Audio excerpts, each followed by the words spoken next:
from the studios of Farm Journal Broadcast. Cattle markets make a run, plus investigators searching for answers to this explosion in Wisconsin. In agribusiness, a lesson in macroeconomics. Everybody's borrowing to maintain their standard of living, and there has to be a day of payment. The how and why of counting populations in wheat on Farm Journal College TV. And with employees getting tougher to find, this Wisconsin dairy is making retention part of its strategy for growth. Agday, brought to you by the dependable, longest-lasting Chevy Silverado.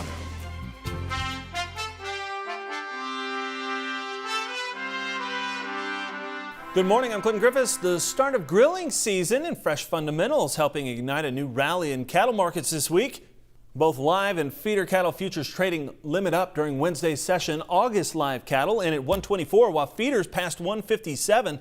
The catalyst rolling in on multiple fronts. Reports of cash cattle trading up to 137 per 100. Funds pushing long positions from June to August. News India's pulling back on exports from the world's largest cattle herd, and decent summer demand all starting to stack up. Producers say they're just now starting to reap the benefits of this recent run up in prices. We shipped the first portion of our calf crop from 2016 last week, and it was the first time in a long time that the bottom number was black instead of red. Sawyer says he hasn't seen the same price reaction in the heifer market, however. Jury selection could wrap up today in a case involving the maker of lean, finely textured beef and ABC News. South Dakota-based Beef Products Incorporated is suing ABC for nearly $2 billion. BPI accuses the network of defaming its name and the beef product it makes. In several reports which aired in 2012, ABC called LFTB pink slime. BPI says after the stories aired, demand dropped. The company was forced to close 3 of its 4 plants and put hundreds of people out of work. The trial is scheduled to start next week and could last 2 months. The Dakota Access Pipeline is now up and running despite months of protests against the project. Energy Transfer Partners announcing the 1,200-mile line has begun commercial service. The company expects to push 520,000 barrels of crude through the line daily. 4 Sioux tribes in the Dakotas are still fighting in federal court in Washington, D.C., hoping to persuade a judge to shut the line down. Firefighters and investigators will be back at a corn mill in southern Wisconsin today looking for the cause of a deadly explosion. The blast occurred at the Didion Corn Mill in Columbia County, Wisconsin. The area sits halfway between Madison and Fond du Lac.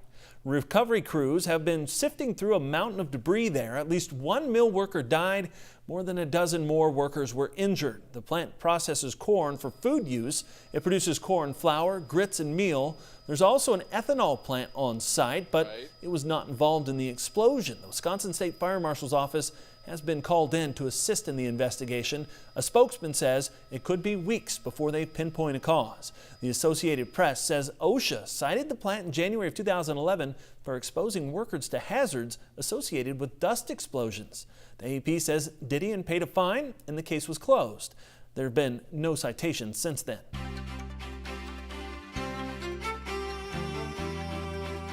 Much of the country is still free from drought, but North Dakota saw a major expansion of drought this week. All of North Dakota is now covered by some form of drought compared to 43% last week. 3/4 of the state is considered in abnormal dryness. Texas also seeing an expansion. 1/3 of that state is under some level of drought. Last week it was 22%. USDA says 44% of the sorghum crop has now been planted. That's out of the top 11 producing states, which is 5 points behind that 5-year average. Grain sorghum emerging in southwest Oklahoma. So far, it's 42% planted there. Farmers say the crop got off to a rough start thanks to this year's wild weather. The crop has been off to a rough start. We've had a lot of really hard rains and wind and storms this spring. It's about 2 weeks behind. We're late getting it planted and cooler temperatures, just late getting the crop off to a start. On the plus side, though, we have excellent soil moisture. If we can just get some sunny, good growing days ahead of us. The stand was a little bit thin because of the hard rains and storms, but we think we're going to save the stand and make a crop after all. Goodnight says the sugarcane aphid has been a problem in the past, but it's still too early in the season to know if it will impact the crop just yet. Mike Hoffman has a look at this morning's crop comments from other parts of the country. Good morning, Mike. Good morning, Clinton. Our first picture comes from Josh Schick of Gridley, Illinois. Josh sprayed and side-dressed his crop as fast as he could to beat the rain earlier this week. He says crops are marginal at best. Even the good-looking fields have places with poor stands. He says there is some replant in the area. And Georgia's famed peach crop is nearly non-existent this year. The state's agriculture commissioner says nearly 80% of Georgia's peach crop has been wiped out. An overly warm winter and hard freeze in the early spring caused the loss in crops. Georgia blueberries also sustained damage. Together, the peach and blueberry crop loss could mean a $300 million hit to farmers. Now here's a look at the drought monitor, and you can see really the only place that's really bad is South Florida. Otherwise, things continue to improve. There are obviously some dry areas in the northern plains. We'll talk more about that coming up, but first, here's your hometown forecast. With market prices constantly changing, it's important to know where current prices stand. Get market prices delivered right to your mobile phone. Just text MARKETS8 to 31313 to get started. Next in agribusiness, Bob Utterback joining me at the Agribusiness Desk to look at macroeconomics and the role that pro-business administration could have. Plus, we visit a dairy operation in Wisconsin that gives as much attention to its employees as it does its cow herd. Fast pace with design-matched transmissions for intuitive steering, perfect cut for a carpet-like finish, and sweet ride with a comfort-focused seat. Grasshopper mowers are committed to the cut.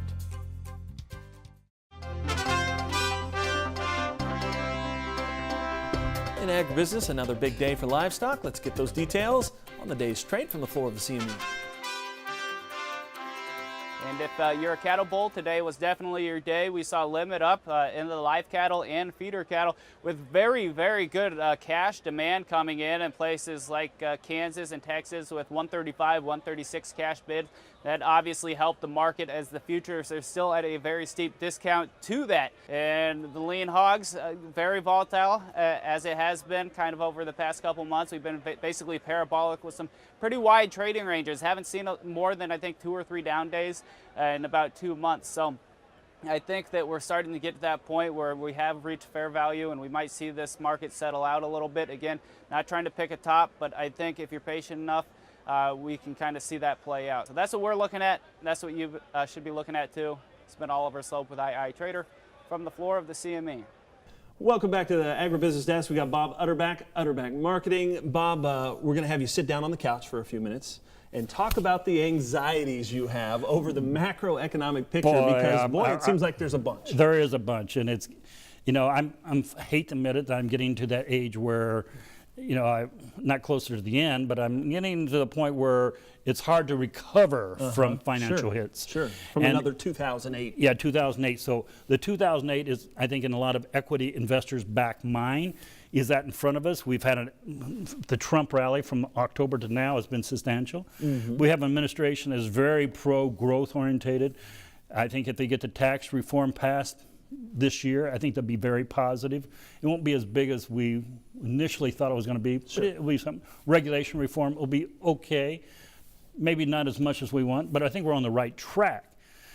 But the anxiety you have is the debt structure, debt ceiling keeps on going up both domestically and Europe and China. Everybody's borrowing to keep maintaining their standard of living. And there has to be a day of payment. Now, either you're going to have economic growth. Right. But as we know, Washington right now is very operationally sound right now. Things are getting done very efficiently in Washington. You agree with that statement? No, I think there's something's getting done. Something's getting done, Bob. Washington is, I think, unfortunately, the greatest fear we have is Washington could go into paralysis. And if under the current administration, if they can't get a pro-growth economic business orientation implemented, who can? It will be I think the equity markets will start asking it. And if the equity markets get worried in the fall when we have big inventories, that could really weigh on the grains psychologically. So, but the opposite side, I always approach the market bearish-wise, is if we can't, then the only out I see is inflation. Okay. We'll have to inflate the market weight, which from an agriculture standpoint is you don't want to have the grain sowed, you want to have it in the bin. Yeah, right. Unpriced, which is almost 180 degrees opposite of my philosophical position. So that's my biggest anxiety is when and if will we start seeing significant inflationary pressure from a political standpoint be accepted. All right, well, it's something to watch for then. Appreciate it, Bob. Thank you for being here and spend a little time on our couch. Thank you. We'll be back with more Agday in just a minute. To talk with Bob one-on-one, call Utterback Marketing Services, toll free at 800-832-1488.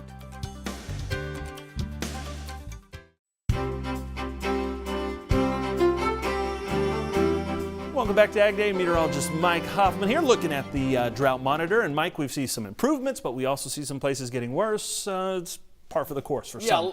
You said, Texas, you're going to see some dry areas almost every year. Northern Plains, though, that's getting a little bit worse, but it's South Florida that has stayed pretty bad over the past 4 weeks. Going back 1 month, you'll notice there were no major changes, but definitely less in the way of drought in the southeastern portions of the country. But over the past month, you will notice the drier areas have gotten a little bit more expansive across the Dakotas, and we're seeing those pockets across Texas, like we pointed out, although there has actually been some improvement in places over the last 2 weeks because of rain a couple of weeks ago. But it's Central and South Florida. That's the only extreme drought area left across the lower 48. Let's go to the weather map. A couple of upper air disturbances this is not going to be a tropical system, but it definitely has some tropical moisture with it. High pressure keeping things dry across most of the Corn Belt. You will notice our computer model is now slowing this next system up, and so it is not causing too much in the way of rain ahead of that warm front as we head through later today. Just hit and miss showers and thunderstorms through the southern plains, southern Mississippi Valley, a little bit more substantial parts of Florida, especially the eastern portions of the state. You can still see that area of low pressure just kind of meandering up through eastern portions of Canada. Again, a very strange weather pattern. Nothing's moving very quickly. And you can see by tomorrow morning some showers and thunderstorms developing out ahead of this system. Parts of Iowa, parts of the upper Mississippi Valley. And then by later in the day tomorrow, a lot of that starts to fall apart. Then we see the afternoon variety along the cold front from eastern Minnesota, western Great Lakes, and then scattered throughout the central and southern plains states. Once again, a lot of this is just kind of that hit and miss afternoon activity that you typically see. Here's the precipitation estimate over the past 24 hours. Fair amount in some areas, eastern Texas, Louisiana, into portions of Mississippi. Adding in the next 36 hours, well, we're going to add some more kind of in those same areas, but it all depends on where those showers and thunderstorms kind of pop up each afternoon and evening. High temperatures this afternoon, we're seeing a few 90s in the Dakotas. Of course, a dry ground allows you to warm up a lot more easily than a wet ground does. Low temperatures tonight going to stay mild through most of the Corn Belt except the eastern sections on the cool side. And as we head through tomorrow afternoon, you can see the 80s expand eastward into parts of the Great Lakes and eastern Ohio Valley. Jet stream still shows the cutoff low over eastern Canada. It takes a while to get out of there. Another little piece of energy dives through the Great Lakes over the weekend, and there's another trough, although not a cutoff this time, coming into the Great Lakes by later next week. That's a look across the country. Now let's take a look at some local forecasts. Heading out to Fresno, California, first of all, hot with a good deal of sunshine, high temperature of 92. Rochester, Minnesota, partly sunny and rather warm with a high of 82. And Huntsville, Alabama, a mixture of sunshine and clouds, maybe an afternoon storm, high of 87. All right, next we're off to Farm Journal College TV to examine the importance of plant populations in your wheat fields. Plus, we head to the cheese state to meet some real faces of dairy and get some clues on keeping good workers on the payroll in the country later on Ag Day. Ag Day, brought to you by Top Third Ag Marketing. Farmer first with a plan for every market.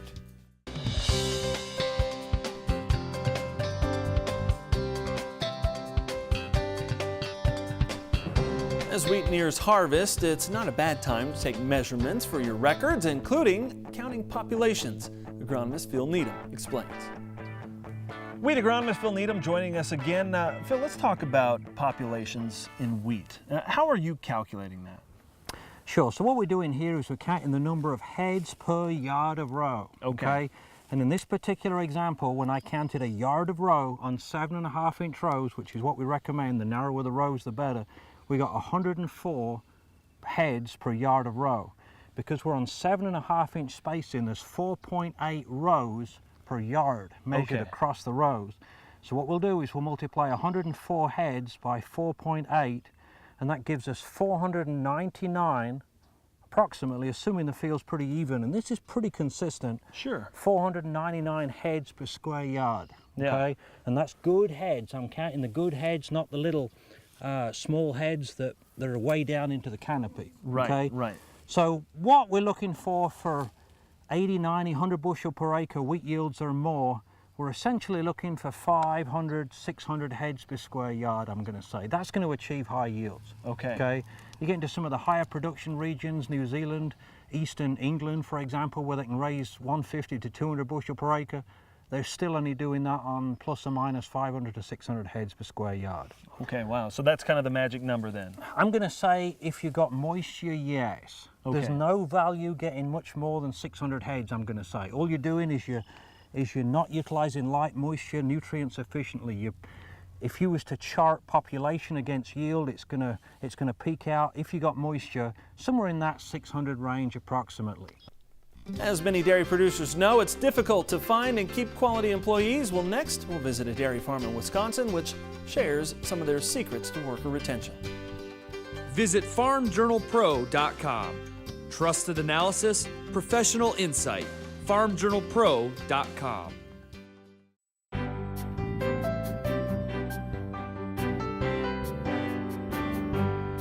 In the country, brought to you by Kubota. Check out Kubota's RTVX 1140, a rugged utility vehicle with seating for 4. Stop by your local dealer today or visit Kubota.com. The latest employment numbers continue to show unemployment dropping, which is good news for the economy, but makes it more difficult for businesses to find good workers.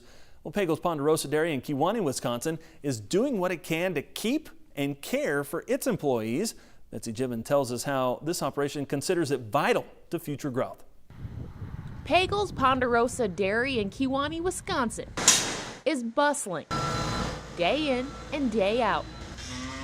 The family-owned dairy has expanded significantly since it was first established in 1946. When I took over the farm from my parents, we had 65 cows and 320 acres, and now we have we're cropping a little over 8,500 acres, and we're milking just over 5,000 cows here at this operation. And more cows comes the need for more people. We learned that we were going to have to do something different than just pay a good wage. John's daughter Jamie manages the office and heads up the Human Resources Department. It is a lot easier to manage the 5,000 milking cows than it is to manage the employees that we have. Today, the dairy operation requires several hundred people to keep things running smoothly. Once the employees are here 1 year and beyond, they usually stay. So we have a lot of long-term employees, but the newest employees that join the team are by far the hardest to keep. Which is why they now offer new hire items, care packages, and training. The family took notes from others and developed its own employee program, abbreviated CARS. The concept? Communication, accountability, respect, and sustainability. It's a program to educate the new employees on who we are, what we're about, what the family's about, why you want to work at Pagels Ponderosa, what benefits we offer. So we've been trying to do a better job to let the employees know why they should work here. It lays out expectations, but also helps the dairy understand employees' needs as well, getting the person in the right position to succeed for the safety of themselves and the animals. They learn what's expected of them as an employee and what they get a full job description, and so that they understand what to do. Communication goes both ways. The Pagels audit and follow up with documentation. If it's not written down, it's as if the training didn't happen. Beyond the business, they also check in to make sure employees are enjoying their job.